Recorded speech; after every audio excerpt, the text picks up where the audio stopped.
What's up, everybody? It is Tuesday, May 6th. We are talking about ESG. Let's talk about ESG. Let's talk about the T.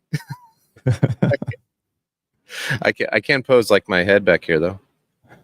Nice. We're talking about ESG. We're talking about the 3 pillars of sustainability. What are the 3 pillars of sustainability?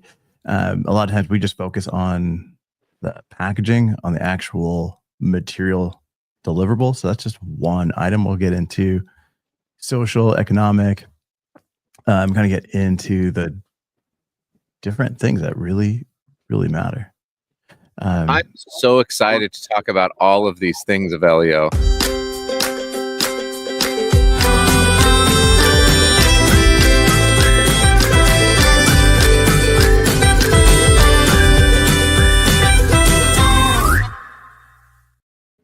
All right, man. So, is that your favorite pastime? Is that one of the pillars of podcasting? Is cut off your co-host every time? Every time. Every time. Yeah, 100%. So good. Okay. Just shows you who's in charge. I got the board. You are the alpha matos. All right, man. So talk to me. ESG. Yeah.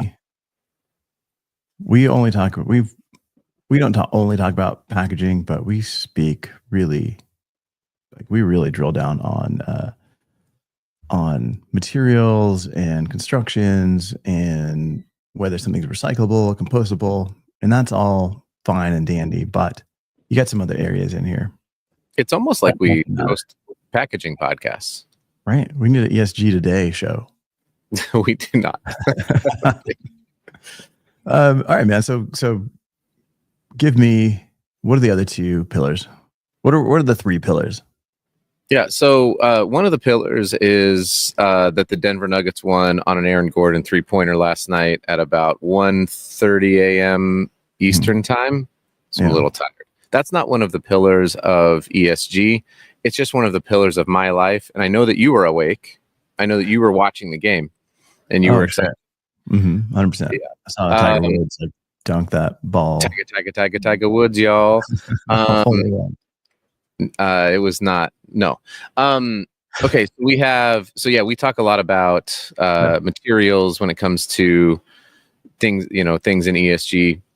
But I do think that the environmental and that's the environmental side, right? But like the social impact and the economic impacts of some of the decisions that we make, I think it's not even like a trickle down. It's like an immediacy to the impact. So if you look at something like, and the UN has a whole bunch of points on this, right? See, Chris feels me. Chris, you understand. She loves chicken nuggets. Yes. Yeah. They are just, they're dunking in the sauce. So if you take like global warming, for example, and you look at the hot spots where things are just getting more difficult, that tends to be where people who are already impoverished are living. And so that creates a whole bunch of not only social impacts, but also economic impacts, because there's healthcare and aid that then goes into these places that does cost money. So it's not just about the environmental impact for sure. Mm-hmm. No, absolutely. And then you've got profitability, right? Just economic viability. Like, can your business sustain over a certain amount of time because you're actually making a profit? Like that always seems to be the one that people put aside because it's embarrassing to make money for some reason, or it doesn't feel like you want to promote that you're making money. We're all doing this for money. Like, let's just, we do this podcast strictly for the money. Straight cash, homie. That's right. Speaking of which, everybody go to packagingfashion.com and pick up one of these t-shirts while supplies last. And the supplies will last as long as I keep the website up, because they're all print on demand. Yeah, you're right. It's the economics is a massive part of it. Yeah, maybe nothing else about it. Materials don't matter. Unboxing doesn't matter. None of that stuff matters if you're not making money. No brand out there exists out of the goodness of their heart. Now, some of them, like if you read the story about like Patagonia, right, where they lean into the sustainability story of of the things that they are doing, but that has to be marketed. And the reason that they're marketing it is because of statistics like people on average pay whatever it is, 10 to 12% more for brands that they perceive to be sustainable. And so you can lean into the marketing. And there's nothing wrong. There's nothing wrong with that as long as it's true, right? Yeah. Like share all the great stuff you're doing. Yeah, but Patagonia is making money. They're making money. They're doing well, I believe. I don't know. This is let me kind of break this down, because this is a point that I bring up a lot about recycling. So if we talk about materials and we bring in the economic side of things, so and because labels are packaging, I'll make this connection. So if you look at the market for recycled PET, specifically clear recycled PET, the difference between clear PET that's recycled and non-clear, so some type of, if it's white or a different color, other types of PET, that difference is like 45 to 50%. So you can make the companies who have to recycle it can make significantly amount more money if they have clean, clear PET. So when you put a label on a PET bottle that does not have the right adhesive on it, then if that covers 70% of the bottle, you have degraded and potentially even just landfilled 70% of that bottle just because of the adhesive you put onto that PET bottle or onto the PET clamshell or whatever it is. So that material has a lot of economic value for the people who are going to recycle it. It's incumbent upon the people like us to connect the economics to it with the right materials, understanding that we have to help this whole supply chain make money. If they can't make money, it's not going to happen. Yeah, 100%. And talking about supply chain, Chris got an awesome shirt from Packaging Fashion this week. That's right, you did. I think it was the recycled PP shirt. Oh my God, that's so funny. Wear it proudly. So all right. So when we talk about people, in terms of like social equity, it's not just the people that are on the line making the packaging. And that's kind of where your head goes. Like we got to audit, we got to audit factories. We got to prove that they're making a living wage. That your product and the social benefits kind of can coexist. It's not about getting the cheapest out of the poorest in order to sell to the richest. Like it doesn't work that way. Although media kind of portrays it that way. But that's just one group of people. The other group of people is when you talk about like who's opening it. Is it inclusive? Are you allowing? Are you making it easy for someone that it has some kind of disability that whether it's like arthritis, we kind of talked about this before, can access the product, right? You want to cover everyone. And that's not just the people making it and the people opening it, but then you've got everybody in between in terms of the people that are fulfilling it and pack, like all these people. Like you got to make sure that your pack isn't, I don't know how to say it, like just difficult. Like I know I've seen a lot of packaging where when we're talking like clamshells, that people are actually getting hurt, like packing these things out because it's not well designed. In that case, you're kind of taking the people portion of this and putting it on the back burner versus profit. Agreed. I saw Adam wear the I Cut Corner shirt and meant to say she loved it. Yes. That's so funny. This is the back of it, by the way. This is set up at my booth. The back of the I Cut Corner shirt is the corner radius chart for labels. Hilarious. Yeah. So we got Reed. No, we just got Reed coming in here with there's no way to tell scarcity in the raw materials for the resources used in recycled materials. How can you put a price on something that magically shows up? Do you think EPR can do that? It's a good question. That is a good question.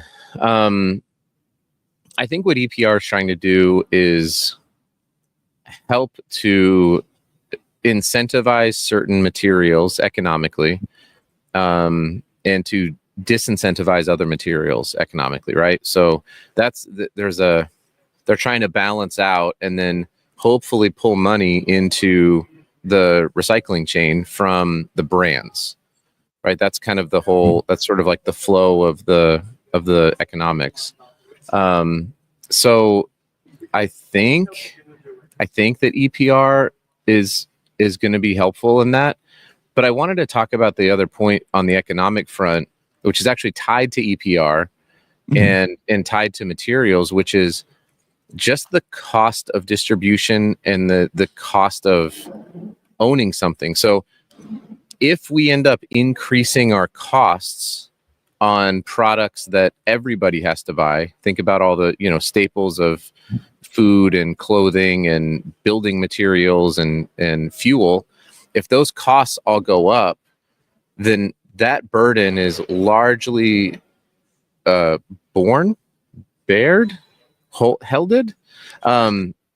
by lower and lower middle class people in America. And because if, let's say, this would be an example, right? So let's say we have EPR, and this is maybe a downside of EPR, and we say the cost of things like peanut butter and cereal and whatever it is, because it's in whatever type of packaging. That's going to.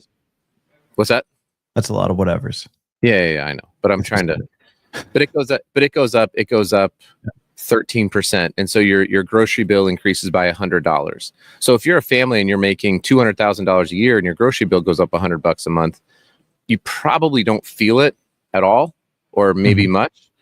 If you're a family and you're making $50,000 a year, and your grocery bill increases by $100 a month, it's the same grocery bill, right? It's just that the percentage of income is going to be much more difficult to overcome for people who are making less money.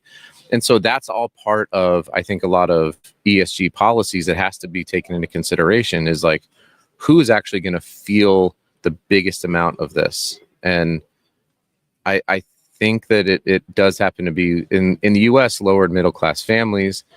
And then if we look at the impacts of other economic impacts of other types of policies that are impacting poor people across the world.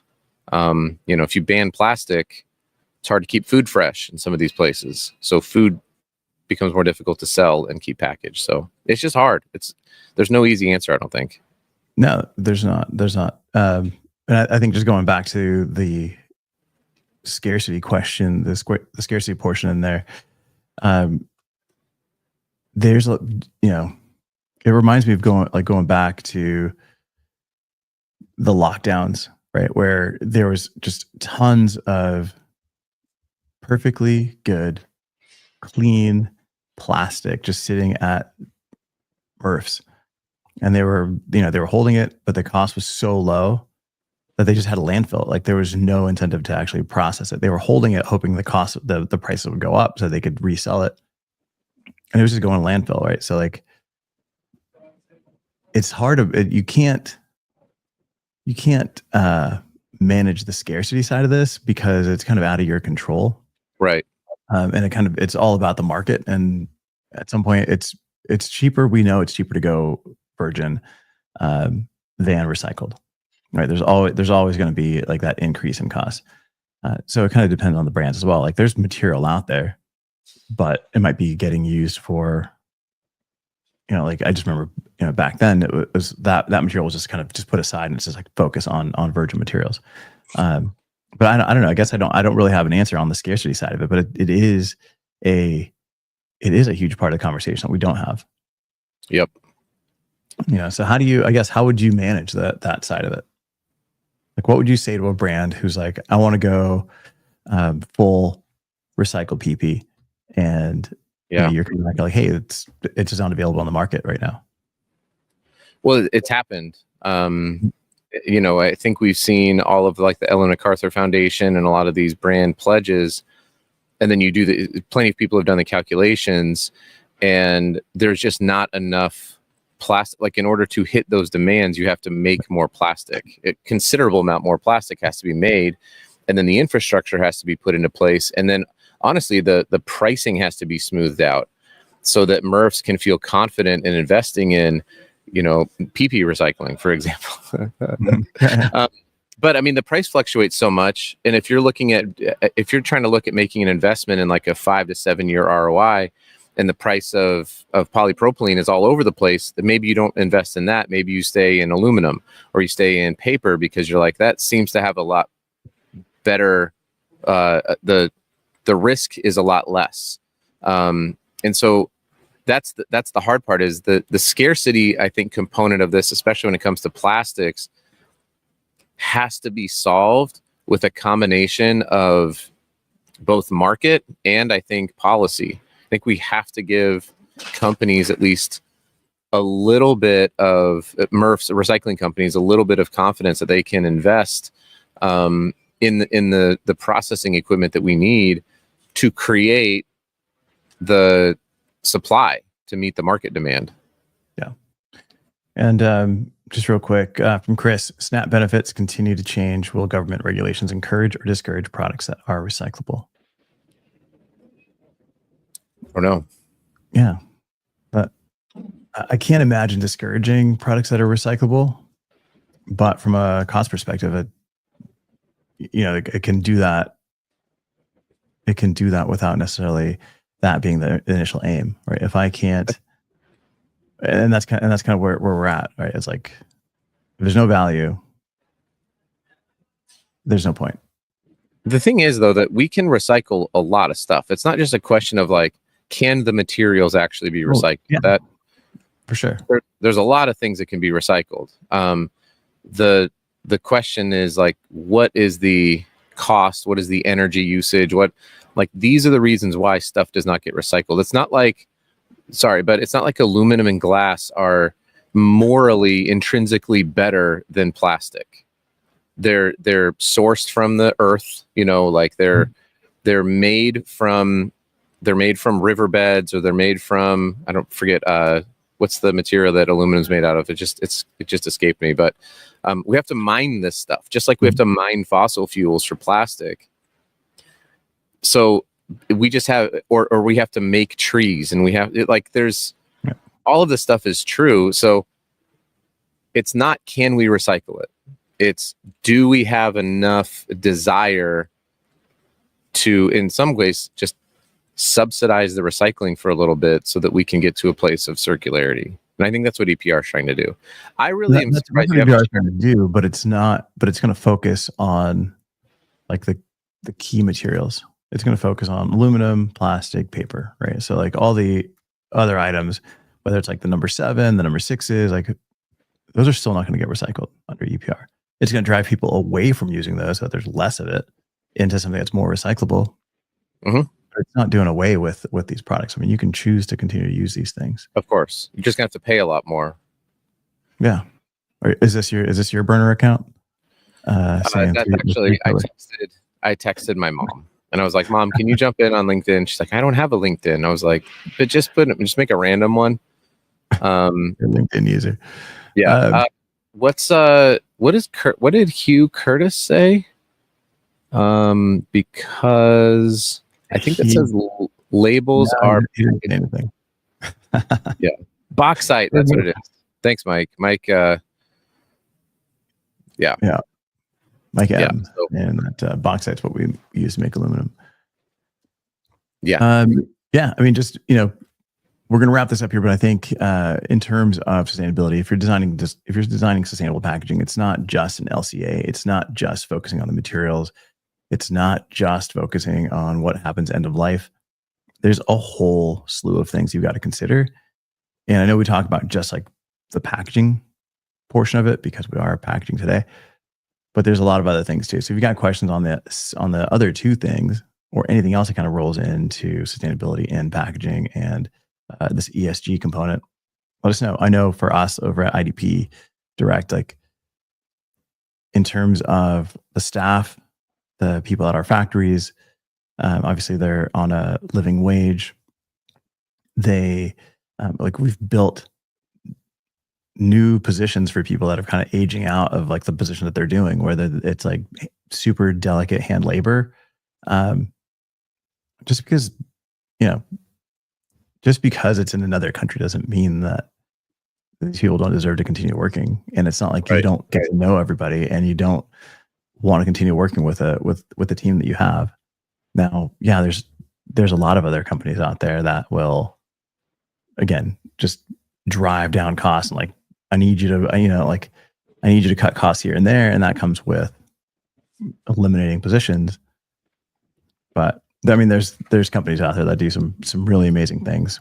Whether it's IDP or a million other companies out there, it's not that we're special, but it's just you want to work with someone that you know is going to be there and supports the staff that they've got. Hey, while you pull up these last two or few comments, would anybody listen to the Bauxite and Box Out podcast where all I talk about is aluminum packaging and basketball? Does that? I think that's the Venn diagram of people is probably pretty huge. small, but it's huge. Yeah. We got John Gregory as we wrap up here. He says we can't use in-store recycling to get us to greater recycled plastics. It has to happen at recycling service centers, much like how glass and metal and papers are recycled. The in-store, I don't know. I don't like it. We use it a lot. I don't because like I don't feel that putting my recycled goods in there, recyclable products in there, are actually going to go anywhere. A lot of times, I don't know. I just don't feel it. Like I feel like I'm just pushing it away somewhere and it's just going to landfill. Honestly, it could be. I mean, it could be, right, but there is demand for that with some of the like the Trex decking and some of the other. Yeah, Trex can only do so much. I know, but I'm saying we always use that as an example. Like that's the one example that I hear people use. Yeah, but Trex uses this stuff from their one company. How many people are buying, plastic wood right now? Probably quite a few. I mean, homes are being built, and I'm just saying, like, there is an end market for it that's pretty well documented.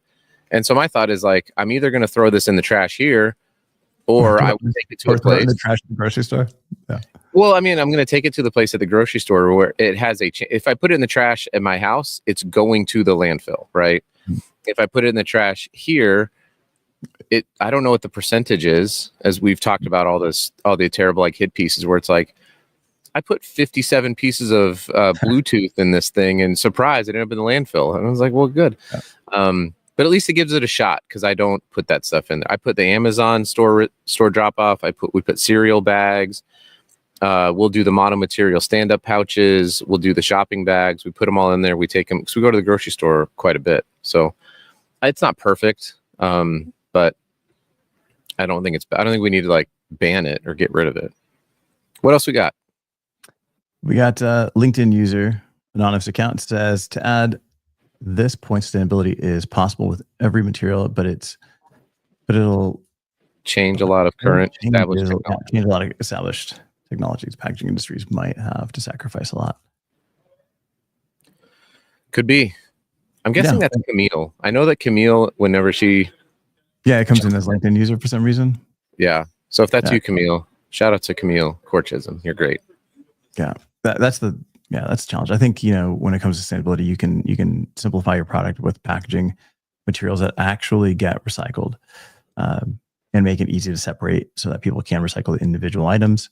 Don't push for in-store recycling. Is how I feel. The gamify thing that Chris brings up, though, is something I've talked with Mikey over at Scrap about. Mm-hmm. We're not there yet, but it would be really cool to incentivize people to recycle correctly. So again, this solution does not exist, but let's say that I have something and I put it into my recycle bin and there's a scanner on the recycle bin that gives me a credit. It's like that. Or maybe there's a scale.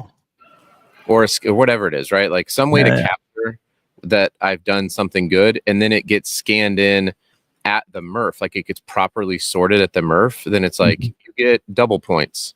And then I have an app like Scrap that I'm getting points to these brands that I can then go back because I've done the right thing.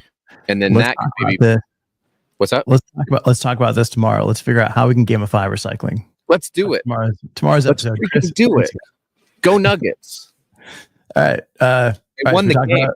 We talked about ESG. Let's Do you talk want to wrap up about with ESG. Let's hear your song. Let's talk about ESG. I thought you were going to come out.